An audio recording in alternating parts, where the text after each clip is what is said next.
Hey, what's up, y'all? We just recently got out of a kind of out of nowhere cold snap for East Texas. Now, I know some of you guys already have snow, but East Texas, it's unusual to have consistent freezing nights at this time. Here you can see my little persimmon tree.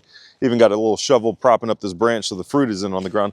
But now I'm going to show you guys proof that microclimates work. Now, if you guys remember a while back, I planted a bunch of moringa over here on the south-facing wall of my house, right? This is a brick wall, so it's a thermal mass. It soaks up the heat throughout the day. Sun hits it, soaks up the heat, and it releases it throughout the night. Now, check this out. I planted moringa out here, which does not do well in cold temperatures at all. You might be thinking like, hey, dude, that tree doesn't look too good. It does for moringa. Moringa is supposed to start losing like leaves at about 50 degrees, and this moringa, and then honestly, the worst one of them all looks to be this one that's in the pot right here, but everything else is doing fantastic. And in fact, this moringa right here was in the process of putting on new leaf sets. It was still growing, it was still vegetative, which is insane because moringa it's one of those trees that's for sure a tropical, subtropical tree. It does not like I said, it starts losing leaves at 50 degrees. And we had multiple freezing nights in a row. I think last night, the low was like 29 or 28 degrees or something like that. Now, last night, I definitely did put a frost cloth over the top of it, but for moringa, that shouldn't matter. I mean, you can literally feel the heat coming off this wall even still, even though we're at like sunset, it is sunset, you can still feel the heat coming off this wall. And then even in the mornings, you can feel slight heat to an extent still coming off the wall. Now, if you're curious, this plant is called Moringa oleifera. There's a couple of different varieties of moringa out there. So if you're looking for it, just keep that in mind. It's Moringa oleifera. It is a tree, and it is quite literally a miracle plant. If you don't believe me, go check out one of my videos I did over the summer talking about the miracle plant of Moringa oleifera. Same thing with comfrey. Comfrey is like the alternative to moringa if you can't grow moringa. Moringa is the alternative to comfrey if you can't grow comfrey. Look at this. They're growing right next to each other. Everybody should be growing both if at all possible. Everybody should be at least growing one of these. Comfrey is good all the way up from zone 3 to 9. And then moringa, really the only limitation is cold temperatures. So subtropical, tropical as a perennial. But you can grow it for sure as an annual in colder climates. And I would definitely take the effort to grow moringa as an annual in colder climates. Everything on your property can eat this. Every part of this tree is edible.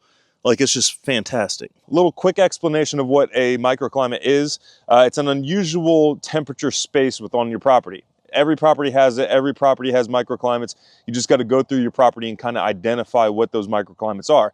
This one is a warmer microclimate for my property because it has this thermal mass that soaks up the heat throughout the day and releases it throughout the night, keeping these guys vegetative. My comfrey's looking fantastic. My moringa's looking fantastic. All the moringa is. I'm gonna dig it up before we get consistent freezing temperatures. Now we're going back into a warm snap. But this is one of the hot pockets within my property. Now over here, you can see this ditch along the side of the road, right? So cold temperature drops and it's gonna collect in that ditch. So I know that anything that I plant in that ditch is going to be colder than anything like planted up on top of this hill right here. Because, you know, it's just a cold frost pocket within the property. Let me show you a couple of other microclimates on the property and see if they, you know, maybe similar to you guys, see if you guys can implement any of these growing spaces on your own property. Now, also real quick, you can use cold like pockets. They are useful as well for planting things. Imagine you have like an apple. Well, certain apples have certain like frost periods that they need or chill hours throughout the year in order for them to put on fruit next year. So if you have an apple that needs more chill hours than what your area provides, put them in a frost pocket and they're going to be good to go. Now over here is the north side of my house. So what can I do with the north side of my house? I mean, it's pretty well shaded all year except for like middle of summer, right? So I could put like black currants out here. They absolutely hate having direct access to the sun.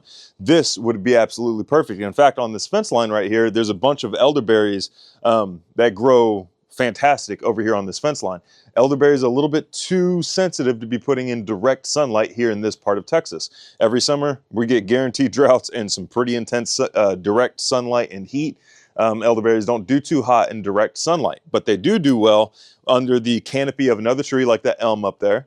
They also do well in like dappled sunlight or in partial sunlight. So think of it like this is another microclimate on the property. This is going to be another cooler, low sunlight microclimate here. Let me show you one more microclimate. Now remember, if you want any consultations, if you want help identifying the microclimates on your property, hit up the email down below. Also a game plan for your property, what to do, when to do it, where to do it, things like that. Also, if you want a soil biology test, hit up the same email. Remember, if you have any ailments you're dealing with, you don't have to be. You don't have to be dealing with any of these chronic ailments. Come to the Sovereign Health Summit. It's linked down below. There's a discount code. TPC will get you 5% off.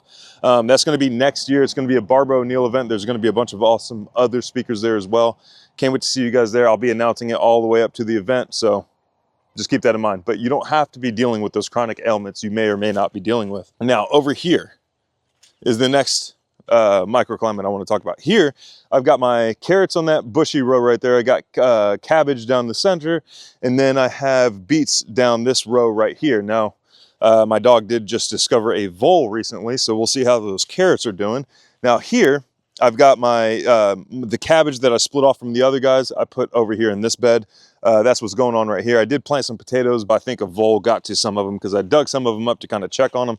And there were bite marks definitely through a couple of potatoes. So I'm assuming most of the potatoes got lost to voles and everything. And over here is my perennial bed for right now. I've got comfrey growing down the center of it, and then I have moringa over here on the ends. Now, just as a little comparison, this moringa right here is looking pretty doggone rough. Now, why is it looking so rough? It's because it's not protected by that microclimate over there on the end. But what this little microclimate is doing right here is protecting these beds. Overall, these beds are a microclimate in and of themselves because it protects the bed. These trees over here protect the beds from the angry western sun that we have here in Texas. Everybody has an angry sun, but ours is really, really mad, especially whenever it's been out for a long time and it's over there in the west. Those trees provide shade for my gardens to make sure nothing's been scorched, no issues there. Just keep these in mind whenever next time you're touring your property. Kind of look out for any microclimates you might be able to take advantage of and stuff like that. And yeah, thank you guys so much for watching, and we'll see you next time.